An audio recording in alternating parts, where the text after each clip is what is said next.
La deuxième séance en mathématiques niveau terminal C, le chapitre calcul barycentrique, cocyclicité et produit vectoriel. Ce sera avec le professeur Agbetor Kofi, mais bien avant, vous le savez, il y a toujours le conseil de l'inspecteur en la matière qui ne manque pas. Inspecteur, vous avez la parole.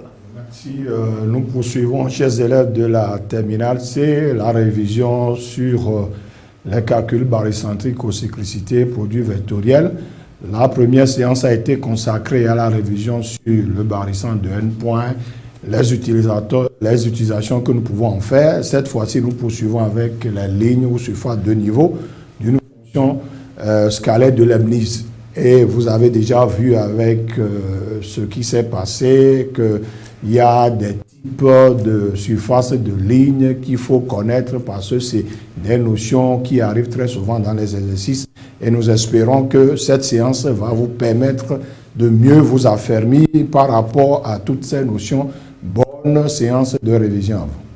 Bonne séance de révision à vous. Et pour bien réviser, il faut avoir le cahier de cours à côté, sans oublier le cahier de brouillon où on peut faire des exercices à travers cette émission et vous êtes sûr de réussir votre examen brio. Eh bien, c'est parti pour à bonne école, bonne réception chez vous. À tout à l'heure.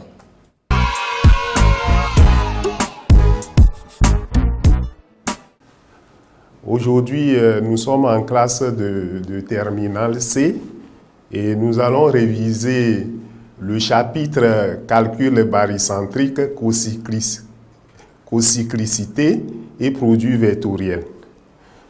C'est la deuxième séance et elle est consacrée à l'étude des lignes ou surfaces de niveau d'une fonction scalaire de Leibniz. La première partie donc, de cette leçon rappelle les éléments essentiels concernant donc, les lignes ou surfaces de niveau des fonctions scalaires de Leibniz. La deuxième partie présente l'énoncé d'un exercice d'application et la troisième partie aborde la résolution de l'exercice d'application. Et enfin, la quatrième partie présente les références de quelques exercices que vous allez utiliser après pour vous entraîner. Je vais d'abord vous rappeler les objectifs pédagogiques de la leçon.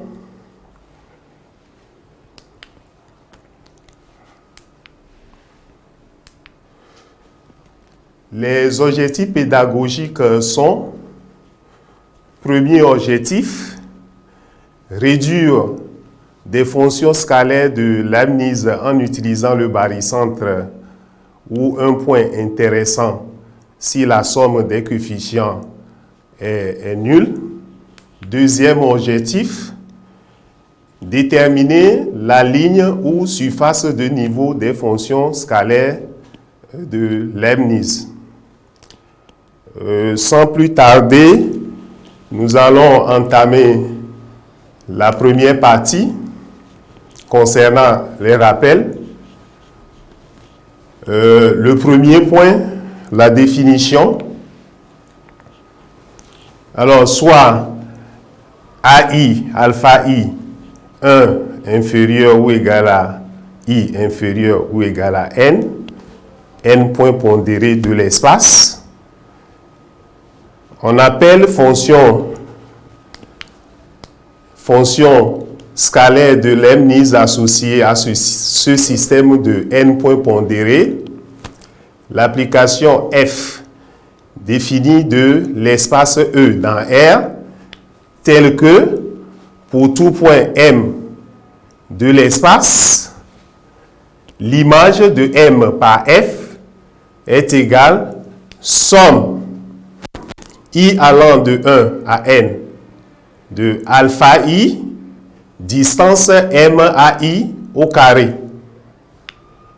Donc je répète, donc à une famille de points pondérés, donc AI, alpha I I, I variant de 1 à n, I étant un entier naturel, on appelle fonction scalaire de Leibniz associée à ce système de n points pondérés l'application définie donc de l'espace E dans R qui à un point M de l'espace associe donc le nombre réel somme I allant de 1 à n de alpha I distance M à I au carré. Ensuite, nous allons prendre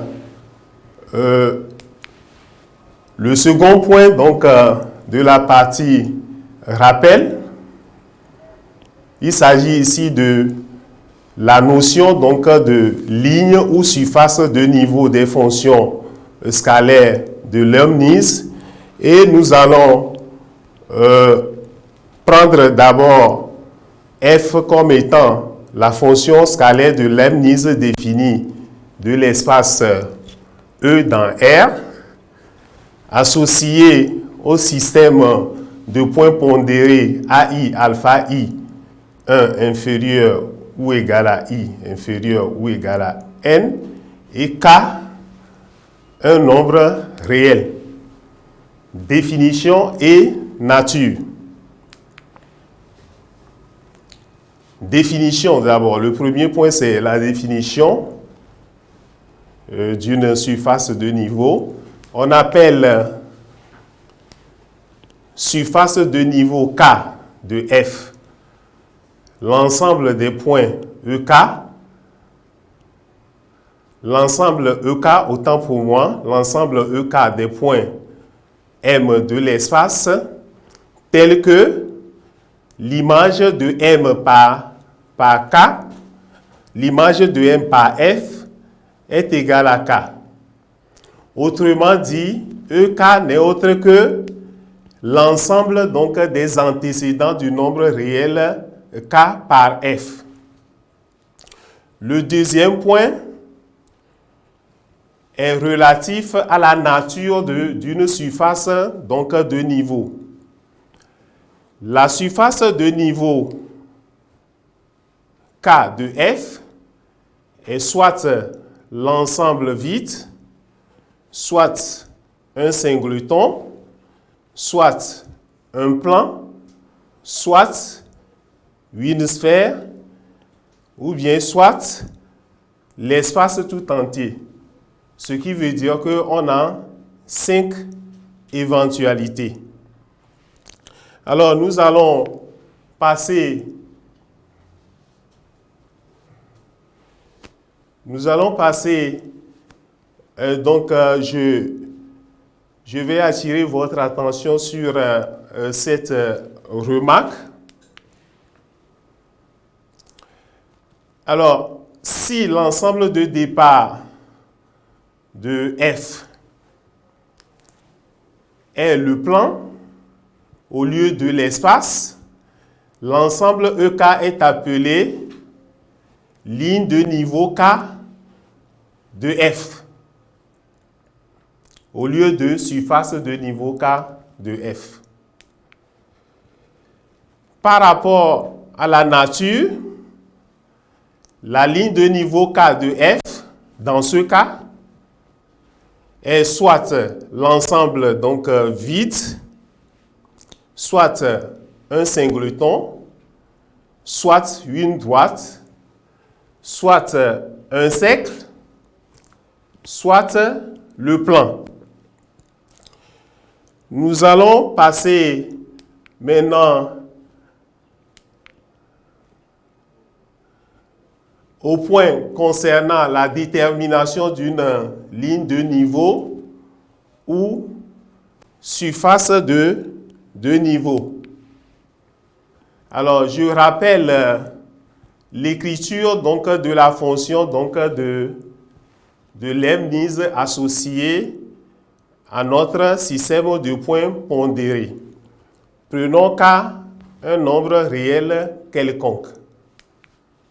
Premier cas, le cas où la somme des coefficients donc des des points pondérés est différent de 0. Dans ce cas, notre système donc possède le barycentre. Possède un barycentre que nous allons noter ici, G. Alors, ici, on aura deux résultats. Le premier résultat concerne l'écriture réduite donc, de la fonction de Leibniz.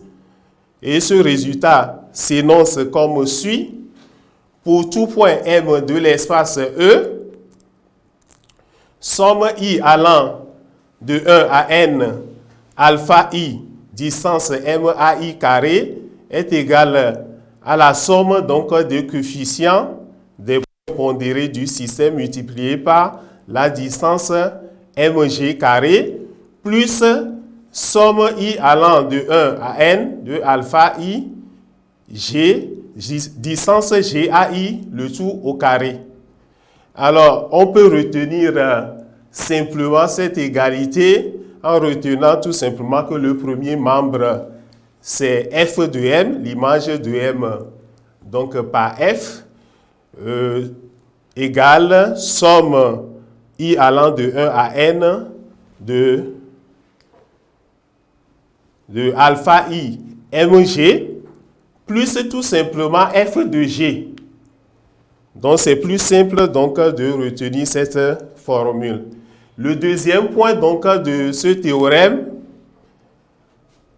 avant de passer donc, au deuxième point, nous pouvons réécrire autrement l'égalité f de m égale à k, qui est mathématiquement équivalent, qui peut se mettre sous la forme, donc en utilisant l'écriture réduite obtenue précédemment, on obtient tout simplement mg, donc distance mg au carré égale à phi, avec phi égale k moins somme.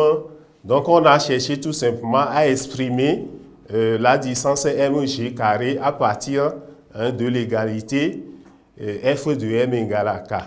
Nous allons passer donc au deuxième point donc, de ce théorème, c'est-à-dire la détermination d'une ligne de niveau ou bien surface de niveau.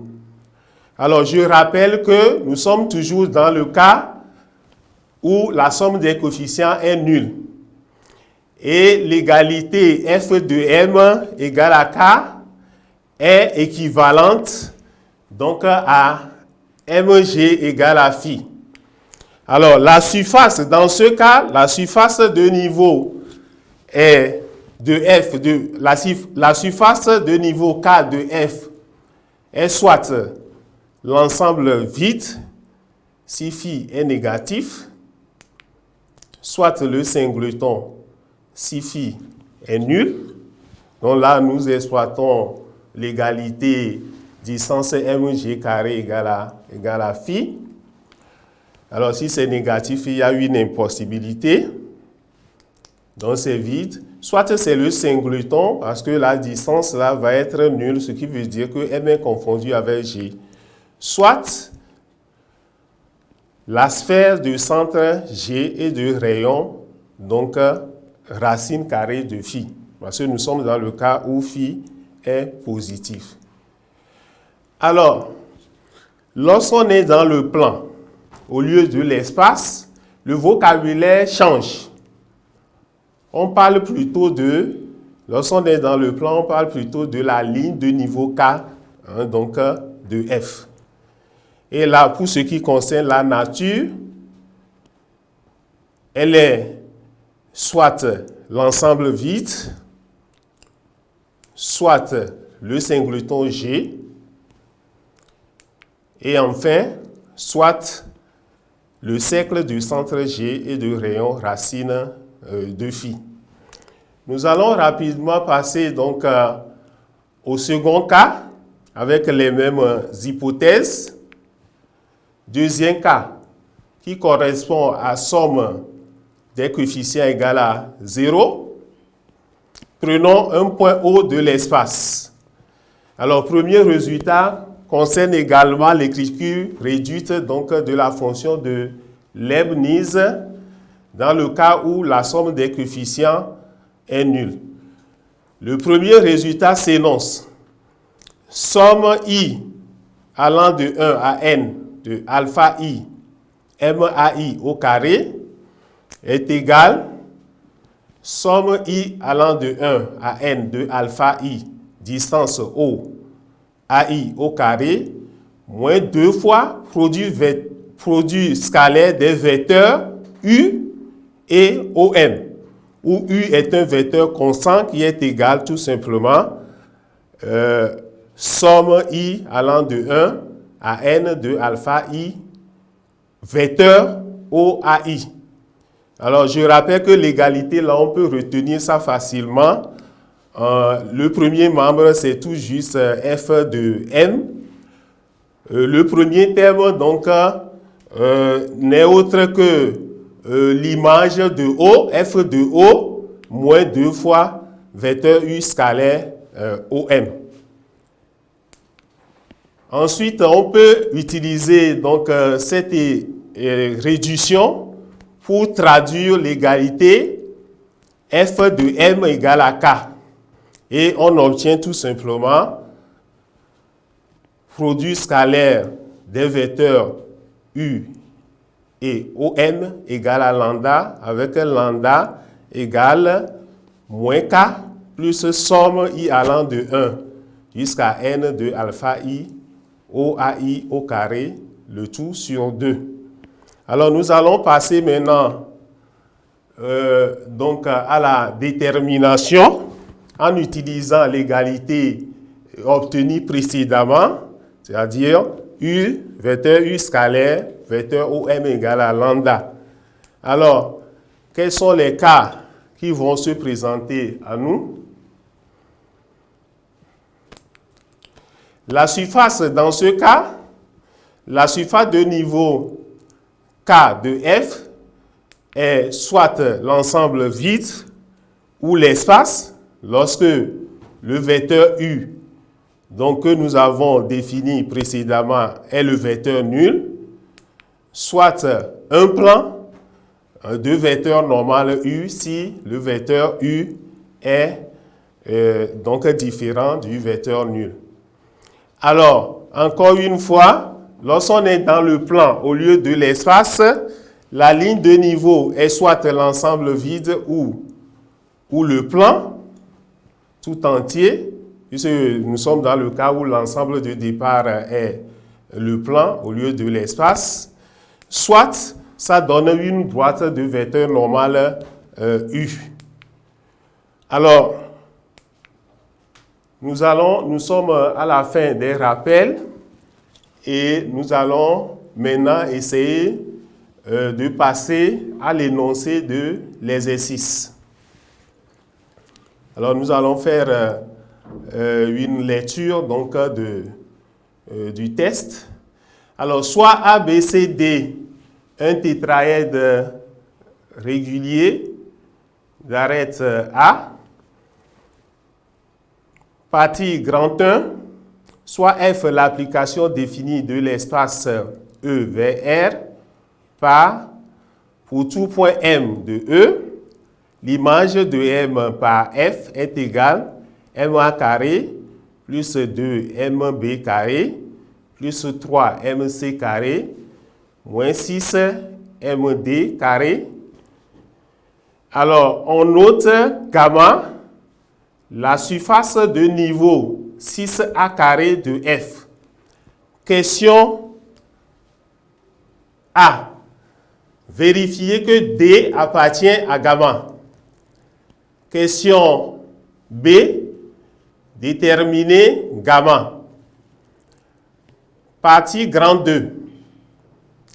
Soit H, le centre de gravité du triangle BCD. Soit K, un nombre réel, et SK, l'ensemble des points M de l'espace E, tels que MB carré plus MC carré plus MD carré égale à K.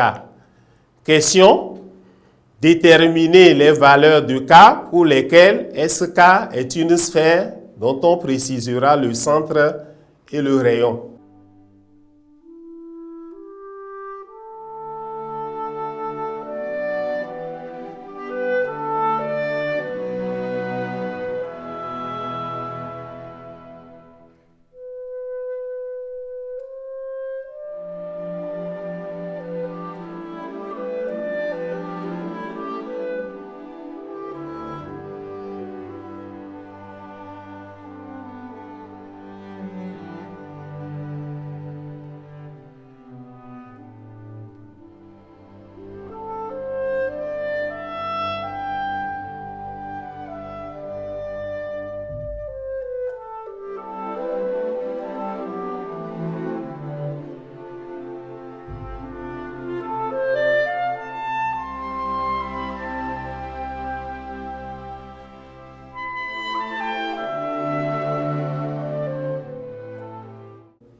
Alors, nous allons passer à la résolution donc, de cet exercice que nous venons donc, de lire en essayant de faire un travail d'articulation entre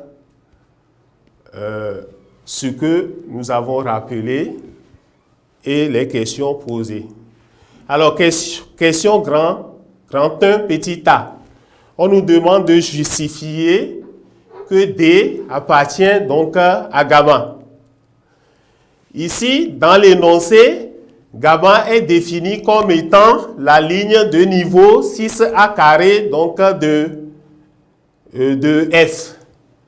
Là, en puisant un peu dans la définition, d'après la définition, on doit reconnaître gamma comme étant l'ensemble des points M vérifiant F de M égale à 6A carré.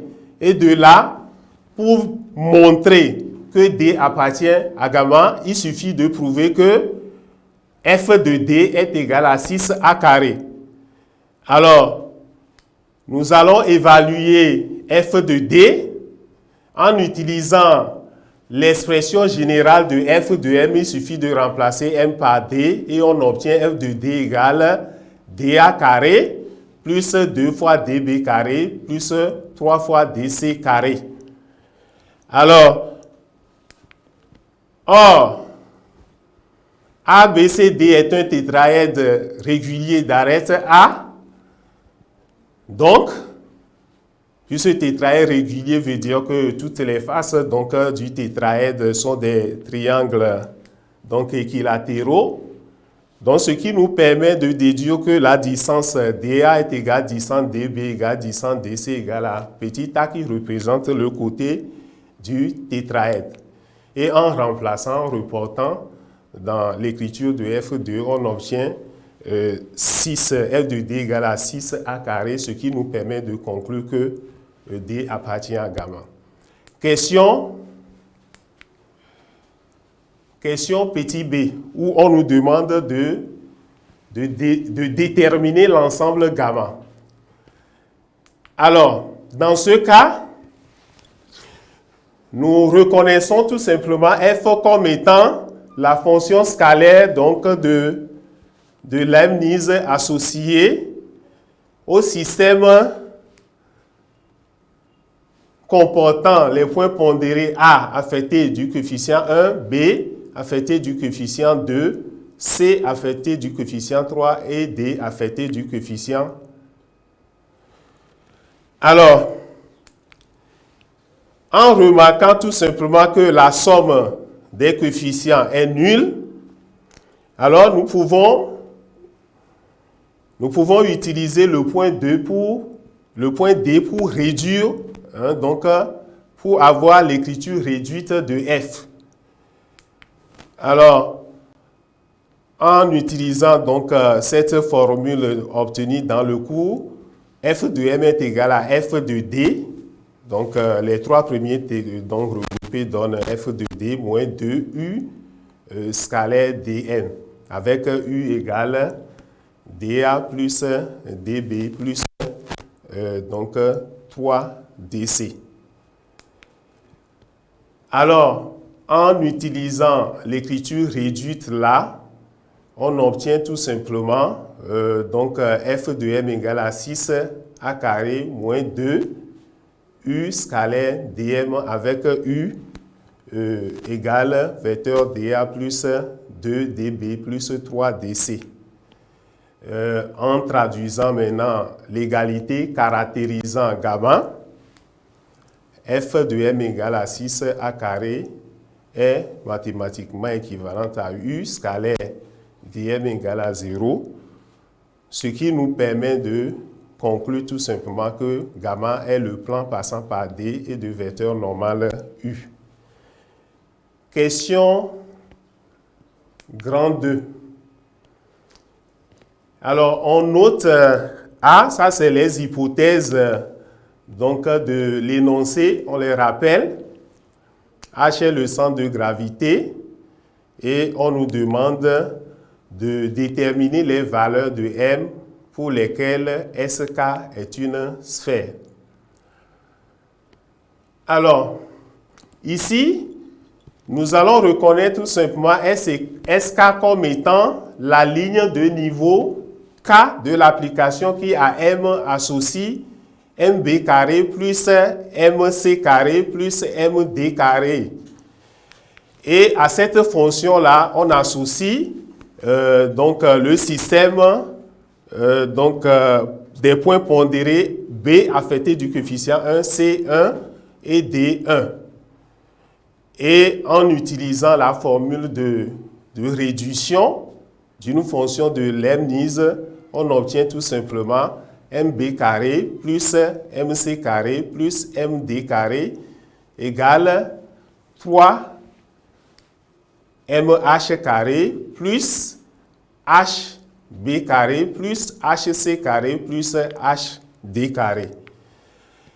Et sachant que le triangle BCD est un triangle équilatéral, comme H est le centre donc, de gravité, c'est-à-dire intersection des médianes, de plus, dans un triangle équilatéral, les médianes sont aussi les médiatrices, donc H est le centre du cercle circonscrit à ce triangle, ce qui nous permet d'avoir HB égale HC égale HD. Et en exploitant ces égalités, on obtient une nouvelle écriture donc, de notre expression MB carré plus MC carré plus MD carré égale 3MH carré plus 3HB carré. De là, on va aller chercher à calculer HB.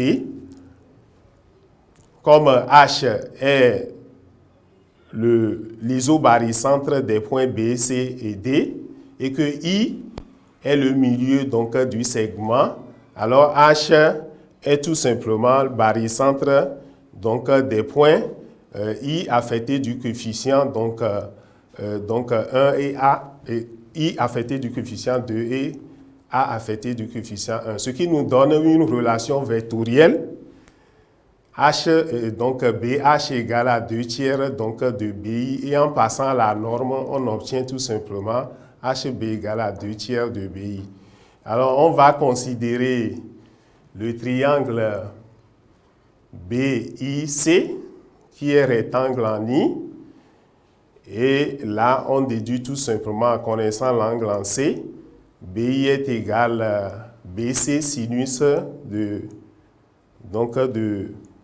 pi tiers, ce qui nous permet de trouver que BI est égal tout simplement à racine carrée de 3 sur 2. Et en remplaçant, on trouve tout simplement HB égale à A racine carrée de 3 sur 2. Alors, en reportant, on obtient une nouvelle écriture de notre expression et en traduisant tout simplement l'égalité là, on obtient 3MH carré plus A racine de 3 égale à K.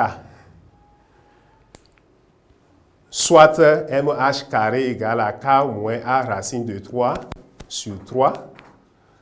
Pour que ça soit donc une sphère, il suffit que le second membre de l'égalité soit strictement positif, ce qui nous conduit tout simplement, ce qui nous permet de conclure que S est une sphère si et seulement si K appartient donc à l'ensemble à racine de 3 à plus l'infini.